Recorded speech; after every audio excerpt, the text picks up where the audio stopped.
ખાલી ન હોય, અમે તમારા છીએ. બસ સાવ શાંત. બધાને હાલો લાઈવનો વિરામ આપી દો અને થોડીક વાર રિલેક્સ થઈ જાઓ. અને એટલે જ હું છે ને બેન વધુમાં વધુ સેવા કરું છું કે વધુમાં વધુ હું કોઈને ઉપયોગી થાઉં છું. ભગવાને મને આમ કલ્પના ન કરી શકાય ને એટલી સરસ દીકરી આપી છે. એમ એની એમ કોઈ હું લાઈવના માધ્યમથી તો નહીં પણ ઓફલાઈન જે અનુભવો કરું છું ને રિધમમાં, તો મને આમ ગર્વ થાય કે ખરેખર મારું સંતાન છે ને એ કોઈ ઈશ્વરીય શક્તિ, કોઈ દેવી અવતાર લઈને મારા ઘરે આવ્યું છે. એમ બસ સાવ શાંતિ છે. પરમ દિવસે મને એટલું સમજાવતી હતી કે હે મમ્મી, એક બાજુ મારી એક ફ્રેન્ડ આવે અને 10 કરોડ રૂપિયા મૂકે. વિચારો એને એ કેટલું અંદર વિચારતી હશે. એટલે મને કે મારે તારી યાર એક વાત કરવી છે. મેં તો બોલ ને. મને કે મારી એક ફ્રેન્ડ આવે, એ 10 કરોડ રૂપિયા મૂકે અને એક બાજુ કોઈ હું આવું કે કોઈ બીજું વ્યક્તિ આવે કે જે તને આખી જિંદગી નિસ્વાર્થ ભાવે પ્રેમ કરે, એમ તો તું શું સ્વીકારે? એમ મેં કીધું હું પ્રેમ સ્વીકારું. તો કે હું તને એ જ સમજાવવા માંગુ છું કે પૈસા તો મમ્મી આવે અને જાય, પૈસાવાળા લોકો જીવનમાં આવે ને જાય, પણ તને જે સાચો પ્રેમ કરતા હોય ને અને તને નિસ્વાર્થ ભાવે એવા લોકોને તું સાચવ. પછી મેં કીધું કેમ આવું કીધું? તો કે તું છે ને બહુ લાગણીવાળી છે ને, તો તું 100% બધાને અટેચ થઈ જાય કે એમ બધાય મારા છે મારા છે મારા છે. તો એવું ન કર મમ્મી, તું 90% જ અટેચ થા, 10% તું જગ્યા રાખ. એમ મને સમજાવતી હતી. મેં તું એવું કેમ બેટા? પછી કે તું 100% અંદર જાય છે ને તો બધાય તારો કેવો ઉપયોગ કરે છે, તને બધા કેવા છોડીને વયા ગયા. એમ બસ બસ ઘણા અનુભવ થઈ જ ગયા છે જિંદગીમાં, બહુ થઈ ગયા છે અનુભવ આપણને. બસ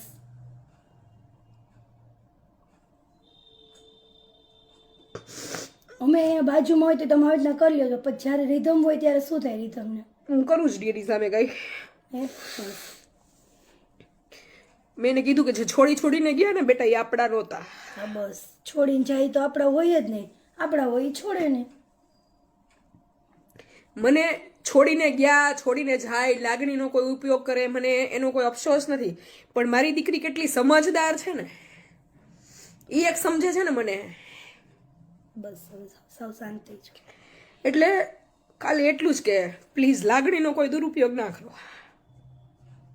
આપણે પુષ્પાબેનને પાછા લઈ આવવાના જ છે, તેના પરિવારને. હું પુષ્પાબેન નહીં લાવીશ અને હું એવા લોકો માટે જીવીશ કે જેને મારી જરૂર છે એમ, પણ મારી લાગણીનો ઉપયોગ ના કરો. બસ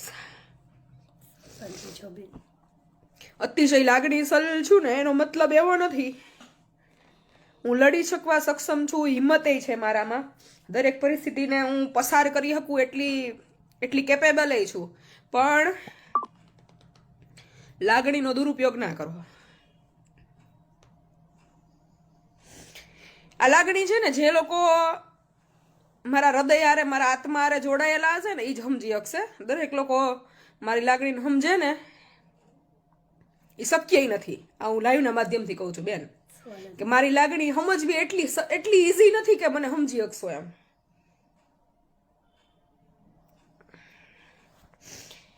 ઈશ્વર ખૂબ સમજે છે, ઈશ્વર ખૂબ મારા દરેક કાર્યોને પૂરાઈ કરે છે. અને એટલે જ દિવસે દિવસે છે ને મને વધારે હિંમત આવે છે કે મારે હવે એવા જ લોકો માટે જીવવું છે કે જે પથારીવશ છે, જે ગંભીર બીમારી, જેનું કોઈ નથી ને, એના માટે જ આ પૂરું કરવાનું છે જીવન. છે જગતમાં 2-4 એવા વ્યક્તિ હોય કે જે મને અંતરથી ને હૃદયથી ઓળખે છે.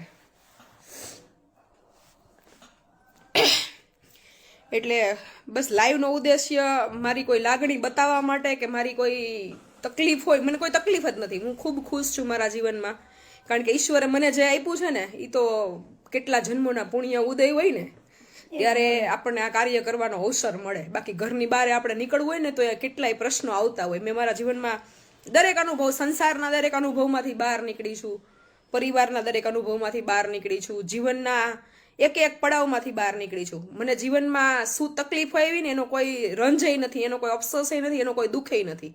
દુઃખ એ વસ્તુનું છે કે જે વ્યક્તિઓને આપણે સમજીએ, જેને આપણે ઓળખીએ, જેની પીડામાં આપણે ભાગ લઈએ, એ જ વ્યક્તિ આપણને ઇમોશનલ હેરાન કરે ને, એની તકલીફ છે.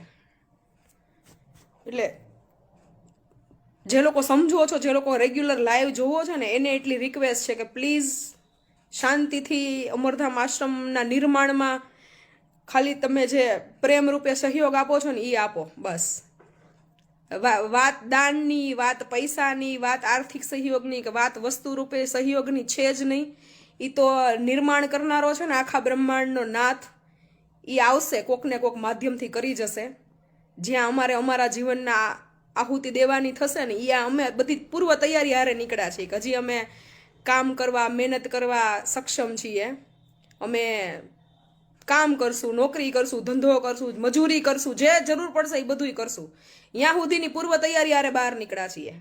એટલે આ ટુકડો માટે જોડીએ ફેરવી લે, હું બધી તૈયારી છે.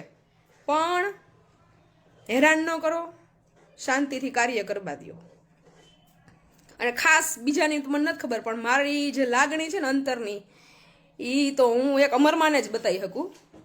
એટલે જ મને છે ને, હું આ ભજનમાં સોળે ધારે હું રોઉં છું કે હાલ રે ફકીરી દેવંગી મારું કોણ જાણે એમ. હું સંસારની વ્યક્તિ છું, હું વિકારી જીવડો છું, હું સંત સાધુ મહાપુરુષ, મારું કોઈ એવું સ્થાન નથી. હું એવા સ્થાન લેવાના કોઈ પ્રયત્ન નથી કરતી. હું માત્ર ને માત્ર એક સેવક છું. હું સેવક ભાવથી જ આ કાર્ય કરું છું અને જીવીશ ત્યાં સુધી એ જ ભાવ મારો કાયમ રહે. પણ મારી લાગણી છે ને જે પ્રભુજી માટે, નિરાધાર માટે, એ હું ઈશ્વરને એકને જ સાબિત કરી શકું, બતાવી શકું. અને એ એક જ સમજી શકે ને જોઈ શકે. બધાને દેખાડાય નહીં, બધાને સમજાવાય નહીં. પણ આ તો આ મગજમારી આવી ને એટલે મારે લાઈવ કરીને બોલવું પડ્યું. નહીંતર હું ઘણીવાર રાત્રે 12 વાગે, 2 વાગે હું અમરમાં સામે બેઠી મારે જે કેવું હોય ને હું એને કહેતી હોય. અને એ સાંભળે, બધું સાંભળે. ભગવાન બધું સાંભળે. માણસ તો કદાચ સાંભળે તો તમારી મજબૂરીનો, તમારી તકલીફોનો, તમારી લાગણીનો દુરુપયોગ કરે. પણ ઈશ્વર જ્યારે સાંભળે ને ત્યારે એ પરિણામ જ આપે આપણને. સરસ, હાલો હવે છે ને લાઈવને હું વિરામ આપી દઉં, કારણ કે મારા હાથ ધ્રુજવા માંડ્યા છે. પાણી આપો ને બેન. એટલે પ્લીઝ હવે છે ને પારિવારિક કોઈ પણ કેસ 1 વર્ષ સુધી આપણે નહીં લઈએ. જેટલા મેં પ્રોમિસ કર્યા છે જેને જેને ફોનમાં, મેસેજમાં, એ બધાને હું લઈ લઈશ. પુષ્પાબેનને હું 2-4 દિવસમાં શક્ય હશે તો પાર્થભાઈ આજે આવી જાય ને તો આજ સાંજે જ હું ટાઈમ કાઢીને જઈ આવીશ. અને નહીંતર પછી 1-2 દિવસમાં. પણ એ સિવાય હવે કોઈ પણ પ્રકારના કોઈ પારિવારિક કેસ નહીં. પુષ્પાબેનને હું મારી શરતોને આધીન લેવા જઈશ. લાઈવના માધ્યમથી ચોખ્ખી જ વાત કે હું કાયદેસર બધું લખાણ કરી લઈશ કે પુષ્પાબેન સાથે હવે એના પરિવારને કોઈ પણ પ્રકારના પારિવારિક કે લોહીના કોઈ સંબંધ નથી. અમારે પુષ્પારે કાંઈ લેવા દેવા નથી. આવું લખાણ કરીને લઈ આવીશ. એ સિવાયના જેટલા પારિવારિક કેસને પ્રોમિસ આપ્યા છે એ લઈ લઈશ. પછીથી કોઈ પણ પરિવારના કેસ 1 વર્ષ માટે હું નહીં લઉં, કારણ કે મારે મારા શરીરને, મારે મારા મગજને અને આશ્રમના મેનેજમેન્ટને આ બધાને જોવાનું છે. એટલે કોઈ પરિવારના કેસ માટે પ્લીઝ રિક્વેસ્ટ કરીએ, ફોન જ ન કરવો. બિનવારસી હોય ને તો ફોન કરવો. 1 વર્ષ દિવસથી હું નિર્ણય નહોતી લઈ શકતી મારે લેવા ન લેવા, પણ આજે હવે લેવો પડે એમ છે. કારણ કે સમય હવે આવી ગયો કે ના, નહીતર કામ નહીં કરવા દે. મારે જે કાર્ય કરવું છે ને એ કામ કરવા નહીં દે. રોજ આ મગજમારીઓ રહે. હાવ પથારીવશ હોય, આગળ પાછળ કોઈ ન હોય, ગમે એટલી ભયંકર બીમારી હોય ને તમે તમારું હું લઈ જઈશ. હું ગમે પરિસ્થિતિમાં આવીશ, હું માણસોને કોઈને મોકલીને લેવડાવી લઈશ. પણ બિનવારસી પારિવારિક કોઈ પણ કેસ નહીં. હવે છે ને લાઈવને વિરામ આપી દઈએ. હું ફ્રેશ થઈ નિરાતે બપોર પછી લાઈવ કરીશ.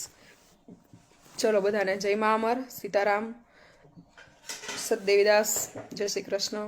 અને સોરી જો ભાઈ મારી વાણીથી કે મારા વર્તનથી કે કોઈને દુઃખ લાગ્યું હોય તો. મારો ઇન્ટેન્શન કોઈને પર્સનલી હેરાન કરવાનો કોઈ દિવસ હોય જ નહીં. હું વ્યક્તિ જ નથી.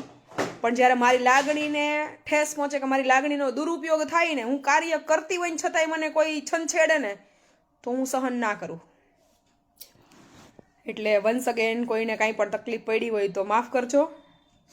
જય મા અમર, સીતારામ, સતદેવીદાસ, જય શ્રી કૃષ્ણ.